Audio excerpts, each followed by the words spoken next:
ক্লাসে ট্যাগ কোশ্চেনের যাবতীয় বিষয়গুলো আলোচনা করব। তোমরা শুধুমাত্র একটা ক্লাস খুব ভালোভাবে মনোযোগ দিয়ে দেখো, তোমাদের দেখবা ক্লাস শেষে তোমাদের ট্যাগ কোশ্চেন নিয়ে আর কোনো প্রশ্ন থাকবে না ইনশাল্লাহ।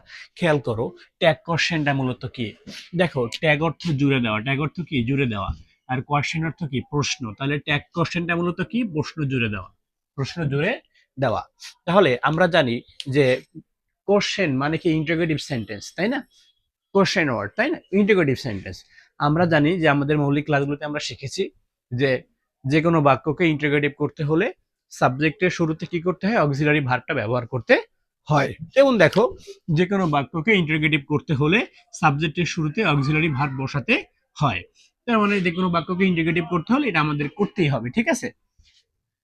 এবার দেখো, ট্যাগ কোশ্চেনের ক্ষেত্রে কি করতে হয়? বাক্যটা যদি আমরা যখন ট্যাগ কোশ্চেন করবো, ঠিক আছে, বাক্যটা যদি কি হয়? অ্যাফার্মেটিভ অর্থাৎ হাবোধক বাক্য হয়, তাহলে অক্সিলারি ভার্বের সাথে কি করব? নট যুক্ত করব, ঠিক আছে? অর্থাৎ বাক্যটা যদি হাবোধক হয়, প্রশ্ন করার সময় আমরা নেগেটিভ ইন্টিগ্রেটিভ করব। বাক্যটা যদি নেগেটিভ হয়, আমরা শুধুমাত্র ইন্টিগ্রেটিভ করব, ঠিক আছে? আমি আবারও বলি, ট্যাগ কোশ্চেন করার সময় আমি যে সেন্টেন্সটা ট্যাগ কোশ্চেন করব, সেই সেন্টেন্সটা যদি অ্যাফার্মেটিভ সেন্টেন্স হয় অর্থাৎ হাবোধক বাক্য হয়, তখন তোমরা যখন ট্যাগ কোশ্চেন করবা অক্সিলারির সাথে নট যুক্ত করো, তার মানে সেটা কি হবে? নেগেটিভ ইন্টিগ্রেটিভ বাক্য হবে, ঠিক আছে? আর যদি বাক্যটা নেগেটিভ হয়, তাহলে শুধুমাত্র ইন্টিগ্রেটিভ হবে, তখন কিন্তু তুমি আর নট যুক্ত করতে পারবা না, শুধুমাত্র ইন্টিগ্রেটিভ করবা, ঠিক আছে? এগুলো ভালোভাবে মনে করে নাও, সবগুলো ভালো করে লিখে নাও, ঠিক আছে? এবার দেখো, আমি তোমাকে উদাহরণ দিয়ে একটু দেখাই যে হি গোজ হোম। দেখো এখানে হি গোজ হোম, এই বাক্যটা অ্যাফার্মেটিভ সেন্টেন্স, তাই না? বাক্যটা কি? Affirmative sentence. তার মানে দেখো, গোজ ইএস যুক্ত করা দেখে বুঝলাম কি এটা প্রেজেন্ট ইনডিফিনিট টেন্স। আর আমি জানি প্রেজেন্ট ইনডিফিনিট টেন্সের অক্সিলারি ভার্বটা কি? বা এ ডু ডাজ। সাবজেক্ট যেহেতু কি শি, তাহলে কি হবে? ডাজই হবে, তাই না? এবার দেখো, বাক্য কিন্তু অ্যাফার্মেটিভ সেন্টেন্স হওয়ার কারণে কি হয়েছে? দেখো তো, অক্সিলারির সাথে নট যুক্ত হয়েছে, ঠিক আছে? তাহলে কি হলো? ডাজেন্ট হি হয়েছে, ঠিক আছে? এবার দেখো, আই ডোন্ট ইট, ঠিক আছে, আমি খাই না। তার মানে কি হয় ভাই? দেখো এখানে বাক্যটা কি? এই ডু দেখে তুমি বুঝলা এটা কি? প্রেজেন্ট ইনডিফিনিট টেন্স, ঠিক আছে? কিন্তু বাক্যটা নেগেটিভ। বাক্যটা কি? নেগেটিভ। বলছি কি, বাক্যটা যদি অ্যাফার্মেটিভ হয় তাহলে নেগেটিভ ইন্টিগ্রেটিভ, বাক্যটা যদি নেগেটিভ হয় তাহলে শুধুমাত্র নেগেটিভ, যেমন ডু আই, ঠিক আছে? বুঝতে পেরেছো? এবার খেয়াল করো যে ইংলিশ সেন্টেন্সে আমরা জানি প্রেজেন্ট ইনডিফিনিট এবং পাস্ট ইনডিফিনিট টেন্স বাদে সকল বাক্যেই কোনো না কোনো অক্সিলারি ভার্ব থাকে। শোনো, প্রেজেন্ট ইনডিফিনিট টেন্স এবং পাস্ট ইনডিফিনিট টেন্সের অ্যাফার্মেটিভ বাক্যে, প্রেজেন্ট ইনডিফিনিট টেন্স এবং পাস্ট ইনডিফিনিট টেন্স এর অ্যাফার্মেটিভ সেন্টেন্সে অক্সিলারি ভার্ব থাকে না। আর পৃথিবীর যত ইংরেজি বাক্য আছে সেখানে তুমি কোনো না কোনো অক্সিলারি ভার্ব অবশ্যই পেয়ে যাবা। তুমি যখন ট্যাগ কোশ্চেন করবা, যখন দেখবা যে একটা বাক্য পেয়েছো যে বাক্যে কোনো অক্সিলারি ভার্ব নাই, যে বাক্যে কোনো অক্সিলারি ভার্ব নাই, তাহলে তুমি বুঝবা এটা হয় প্রেজেন্ট ইনডিফিনিট টেন্স, নাহলে এটা পাস্ট ইনডিফিনিট টেন্স। আশা করি তুমি বুঝতে পারতেছো। তুমি যদি দেখো ভার্বের প্রেজেন্ট ফর্ম আছে, তুমি যদি দেখো কি ভার্বের প্রেজেন্ট ফর্ম আছে অথবা প্রেজেন্ট ফর্মের সাথে এস অথবা ইএস যুক্ত করা আছে, তাহলে তুমি বুঝবা এটা প্রেজেন্ট ইনডিফিনিট টেন্স, ঠিক আছে? আর তুমি জানো কি প্রেজেন্ট ইনডিফিনিট টেন্স এর অক্সিলারি ভার্ব কি বলতো?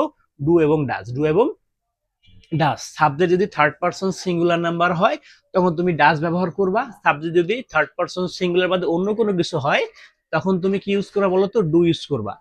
আমি আরো সহজে বলে দিই, সাবজেক্ট যখন দেখবা he she it, he she ইট, কোনো ব্যক্তির নাম, কোনো বস্তুর নাম, এই পাঁচটা জিনিস থাকলে ডাজ আনবা, অন্য কিছু থাকলে ডু আনবা। কথা ক্লিয়ার? আচ্ছা, ঠিক। এবং দেখো তাহলে বাকি, এবার তুমি দেখবা যখন প্রেজেন্ট ইনডিফিনিট টেন্স তখন ডু ডাজ বসাবা, ঠিক আছে? আমি যা বলছি তাই লিখে দিয়েছি। আর যখন তুমি ভার্বের সেকেন্ড ফর্ম দেখবা তখন তুমি ডিড বসাবা, ঠিক আছে? যেমন দেখো, আই ওয়েন্ট হোম বা হি ওয়েন্ট হোম।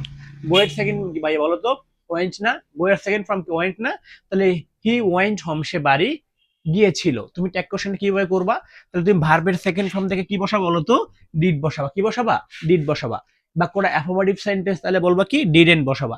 এবং তুমি অবশ্যই জানো, এগুলো একেবারে মৌলিক ক্লাসগুলো আমি বারবার বলেছি যে যদি আমি বাক্যে ডিড আনি, ডিড এর পরে ভার্বের ফার্স্ট ফর্ম বসাইতে হয়, ঠিক আছে? তাহলে কি হয় বলো তো ভাইয়া? ডিডেন্ট হি, ঠিক আছে? দেখো, যদি বাক্যটা কি দিয়ে শুরু হয়? ট্যাগ কোশ্চেনের ক্ষেত্রে যদি ইম্পারেটিভ সেন্টেন্স হয়, কি হয় বলতো ভাই? Imperative sentence. ইম্পারেটিভ সেন্টেন্স কি হয় বলতো? Imperative sentence. বাক্য যদি ভার্ব দিয়ে শুরু হয়, তুমি ট্যাগ কোশ্চেন মুখস্থ, একদম মুখস্থ, ঠিক আছে? উইল ইউ বসাই দিবা। কি বসাই দিবা বলতো? উইল ইউ বসাই দিবা, ঠিক আছে? যদি লেটস দিয়ে শুরু হয়, যদি কি দিয়ে শুরু হয় বলতো ভাইয়া? লেটস দিয়ে যদি শুরু হয়, তুমি চোখ বুঝে শ্যালই বসাবা। কি বসাবা? শ্যালই বসাবা, ঠিক আছে? এবার যদি লেট এর পরে আস না হয়ে অন্য কোনো অবজেক্ট, যেমন let me, let them, let her, ঠিক আছে? যদি এই লেটের পরে আস না হয়ে অন্য কোনো অবজেক্ট থাকে তখন তুমি সেখানে উইল ইউ বসাবা। এগুলো একবার মুখস্থ করে যাবা, এগুলো কি একদম মুখস্থ করে যাবা। দেখো ভাই তোমাদের কাছে ট্যাগ কোশ্চেন পাসে পাস, এই পাসে পাস যদি মিস করো ভাই, তাহলে তোমার যে কি বলে অনেক সময় হতাশ হয়ে বলে না, কচু গাছে গলায় দড়ি দেওয়া ছাড়া কোনো লাইন থাকবে না, ঠিক আছে। তোমাকে ট্যাগ কোশ্চেনে পাসে পাস পাইতেই হবে। এবার দেখো খেয়াল করো যে ট্যাগ কোশ্চেনে কি করতে হয়, ট্যাগ কোশ্চেনের নাউন রূপ বসানো যায় না, সাবজেক্টের নাউন রূপ বসানো যায় না। ট্যাগ কোশ্চেনে কি করা যায় না, সাবজেক্টের নাউন রূপ বসানো যায় না। ট্যাগ কোশ্চেনের নাউন রূপ বসানো যায় না সাবজেক্টের, ঠিক আছে। তোমাকে কি করতে হবে, প্রোনাউন ব্যবহার করতে হবে, ঠিক আছে। তুমি যখন দেখবা ট্যাগ কোশ্চেন করার সময় এভরিবডি, নোবডি, সামবডি, এনিবডি লেখা আছে, তুমি এর প্রোনাউন্স ব্যবহার করবা দে। কি ব্যবহার করো বলো তো ভাইয়া, প্রোনাউন্স হবে দে। কি হবে, দে হবে, ঠিক আছে।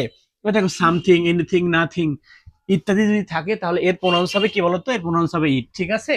তাহলে এভরিবডি, নোবডি, সামবডি, এনিবডি এগুলো থাকলে কি বলবা, প্রোনাউন্স কি হবে দে, ঠিক আছে। আর সামথিং, এনিথিং, নাথিং থাকলে কি প্রোনাউন্স হবে ইট, ঠিক আছে। এবার আসো, বস্তুবাচক সাবজেক্ট যদি প্লুরাল হয়, বস্তুবাচক সাবজেক্ট যদি প্লুরাল হয়, তখন এর প্রোনাউন্স হবে কি বলতো, দে। একটা উদাহরণ দিয়ে দেখাই তোমাকে, ট্রিজ আর ভেরি ইম্পর্টেন্ট। দেখো ট্রিজ এটা কি ভাইয়া, এই যে ট্রি এটা বস্তু না, একটা বস্তু না বলতো। তা ট্রিস দেখো এটা কি প্লুরাল হয়ে গেল না, তাহলে প্লুরাল যখন হবে তখন তুমি এই ট্রিস এর প্রোনাউন্স হিসাবে কি আনবা, দে আনবা। বস্তুবাচক সাবজেক্টটা যখন প্লুরাল হবে তখন তুমি তার প্রোনাউন্স হিসাবে আনবা দে, ঠিক আছে, বুঝতে পারতেছো। ঠিক আছে, দেখো এবার গুড মর্নিং, গুড নাইট এইভাবে আমরা বলি না, এইগুলো থাকলে ভাইয়া চোখ বুঝে লেখবা কি ডোন্ট আই, কি লেখবা, ডোন্ট আই লেখবা, ঠিক আছে। তোমরা জাস্ট এই কথাগুলো যদি মনে রাখো, ট্যাগ কোশ্চেন তোমাদের আর কোনো কষ্ট হবে না, ঠিক আছে। এবার দেখো আমরা কিছু প্র্যাকটিস দেখাই, প্র্যাকটিস না থাকলে আমাদের দেখা যায় বুঝতে আমাদের কি বুঝলাম বোঝা যায় না।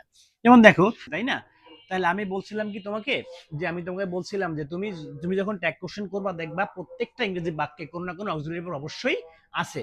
দেখো তাহলে এই দেখো ইজ আছে, তাই না, তাহলে তুমি এখানে ইন্টিগ্রেটিভ ট্যাগ কোশ্চেন করবা, তাহলে সেন্টেন্সের শুরুতে অক্সিলারি ভার্ব বসাইতে হবে, তাই না। বাক্যটা অ্যাফার্মেটিভ সেন্টেন্স, দেখছো বাক্যটা কি অ্যাফার্মেটিভ সেন্টেন্স। আমি বলছিলাম কি অ্যাফার্মেটিভ হলে কি করতে হবে, নট যুক্ত করতে হবে, ঠিক আছে, করলাম। তাহলে ইজ, এবার সাবজেক্টটা বসাই দাও, সি হয়ে গেল, ঠিক আছে। এবার দেখো হি লাইকস ফুটবল, দেখো এই বাক্যে কোনো অক্সিলারি ভার্ব নাই। তাহলে বলছিলাম কি যে বাক্যে কোনো অক্সিলারি ভার্ব নাই, সেটা হয় প্রেজেন্ট ইনডিফিনিট টেন্স নাইলে পাস্ট ইনডিফিনিট টেন্স, সহজ কথা, হয় প্রেজেন্ট ইনডিফিনিট টেন্স নাইলে পাস্ট ইনডিফিনিট। তো আমি কি বলছিলাম ভাইয়া, যদি তুমি দেখো ইংরেজি বাক্যে কোনো অক্সিলারি ভার্ব নাই, সেটা হয় প্রেজেন্ট ইনডিফিনিট টেন্স নাইলে পাস্ট ইনডিফিনিট টেন্স। খেয়াল করো এই বাক্যে কি আছে, ভার্বের প্রেজেন্ট ফর্ম আছে, তার মানে এটা কি ভাই বলো তো, প্রেজেন্ট ইনডিফিনিট টেন্স। তাহলে এখানে কি হবে, অক্সিলারি ভার্ব ডু নাইলে ডাজ। সাবজেক্ট কি দেখো তো, সাবজেক্ট হি, তাহলে নিঃসন্দেহে এখানে ভাইয়া কি হবে, ডাজ হবে, ঠিক আছে। বাক্যটা দেখো অ্যাফার্মেটিভ সেন্টেন্স, তাহলে কি করতে হবে, এখানে নট যুক্ত করতে হবে, ঠিক আছে। হি দিলাম, হয়ে গেল। হি কল্ড ইউ, দেখো কল্ড, এই বাক্যেও কোনো অক্সিলারি ভার্ব নাই, অক্সিলারি ভার্ব নাই, তার মানে কি এটা প্রেজেন্ট ইনডিফিনিট নাইলে পাস্ট ইনডিফিনিট। দেখো ভার্বের সেকেন্ড ফর্ম, তার মানে কি পাস্ট ইনডিফিনিট। অক্সিলারি ভার্ব তুমি কি আনবে বলো তো, ডিড আনবা। বাক্যটা অ্যাফার্মেটিভ সেন্টেন্স, তাহলে নট যুক্ত করতে হবে, ঠিক আছে, ডিডেন্ট শি, ঠিক আছে ভাই। দেখো হি ডিডেন্ট কল ইউ, দেখো ডিডেন্ট, ডিড মানে কি পাস্ট ইনডিফিনিট টেন্স, ডিড মানে কি পাস্ট ইনডিফিনিট টেন্স, বাক্যটা কি বলো তো, নেগেটিভ সেন্টেন্স, তাহলে পাস্ট ইনডিফিনিট অক্সিলারি ভার্ব কি, ডিড, তাই না। বাক্যে নট থাকলে বলছিলাম কি নেগেটিভ হইলে শুধুমাত্র ইন্টিগ্রেটিভ করতে হবে, তাহলে ডিড শি, বুঝতে পারছো। দেখো উইল কি অক্সিলারি ভার্ব, উইল কি auxiliary verb, she will come tomorrow, সে আগামীকালকে আসবে। তাই দেখো বাক্যটা কি উইল অক্সিলারি ভার্ব, ঠিক আছে, এবং বাক্যটা কি ফিউচার ইনডিফিনিট টেন্স, ঠিক আছে। তাহলে কি উইল করবা, বাক্যটা অ্যাফার্মেটিভ হওয়ার কারণে নট যুক্ত করবা, তাহলে ওন্ট, আর এখানে সাবজেক্ট বসাও, তাহলে কি হবে won't she. Nobody knows the truth, কেউ সত্যটা জানে না। দেখো নোজ কোনো অক্সিলারি ভার্ব নাই, তার মানে প্রেজেন্ট ইনডিফিনিট টেন্স এটা। তাহলে তুমি এখানে কি ইউজ করবা, ডু নাইলে ডাজ, ডু নাইলে ডাস। দেখো নোবডি এর নোবডি, নোবডি, নোবডি, এই যে নোবডি শিখাইছিলাম, নোবডির প্রোনাউন্স কি, নোবডির প্রোনাউন্স কি বলো তো, দে। নোবডি অর্থ কি, এটা কি বলো ভাই বলো, নোবডির প্রোনাউন্স কি, দে। তাহলে দে হইলে অক্সিলারি ভার্ব কি আসে, ডু আসে, কি আসে, ডু আসে, তাই না। এবং দেখো নোবডি নেগেটিভ হওয়ার, নোবডিটা কি নেগেটিভ হওয়ার কারণে এখানে নট যুক্ত হবে না। নেগেটিভ হইলে বা যদি নেগেটিভ ওয়ার্ড থাকে বা নোট নট থাকে, তাহলে বাক্যটা হবে কি ট্যাগ কোশ্চেন করার সময় শুধুমাত্র ইন্টারোগেটিভ। বুঝতে পারতেছো ভাইয়া, না বুঝলে আমাকে কমেন্টস করে জানাবা। এভরিথিং ইজ ওকে, তাহলে দেখো অক্সিলারি ভার্ব কি আছে বলো তো, ইজ, এবং এভরিথিং এটা অ্যাসার্টিভ সেন্টেন্স, অ্যাফার্মেটিভ সেন্টেন্স, তাহলে নট যুক্ত করতে হবে। আর এভরিথিং এর প্রোনাউন্স কি শিখাইছি আমি, এভরিথিং এর প্রোনাউন্স হলে গেইট, বুঝতে পারছো। তাহলে এভরিথিং ইজ ওকে, তাহলে কি হবে, ইজেন্ট ইট, ঠিক আছে। লেটস থাকলে বলছিলাম কি চোখ বুঝে কি লিখবা, লেটস দেখলে কি বলবা বলো তো ভাইয়া, শ্যাল উই, ঠিক আছে। এবার দেখো লেট মি, বলছিলাম লেটের পরে অন্য কোনো অবজেক্ট থাকলে চোখ বুঝে কি লিখবা, উইল ইউ, ঠিক আছে। গো ভার, যদি বলছিলাম কি যদি ভার দিয়ে শুরু হয় তাহলে চোখ বুজে কি লিখবা বলো তো? Will you. তাহলে তুমি যদি এইভাবে ট্যাগ কোশ্চেনটা একটু যেভাবে আমি বলছি তুমি যদি এইভাবে করো, তোমার কি ট্যাগ কোশ্চেন ভুল হবে তুমি বলো? ভুল হওয়ার কোনো সম্ভাবনা আছে? নাই। জাস্ট যেভাবে বলছি সেভাবে ট্যাগ কোশ্চেন প্র্যাকটিস করো। আগামীকালকে তোমাদের পরীক্ষা, তোমাদের এই 5 মার্ক যেন কোনোভাবেই মিস না হয়, ঠিক আছে? ভালো থাকো সবাই। আসসালামু আলাইকুম রহমতুল্লাহ।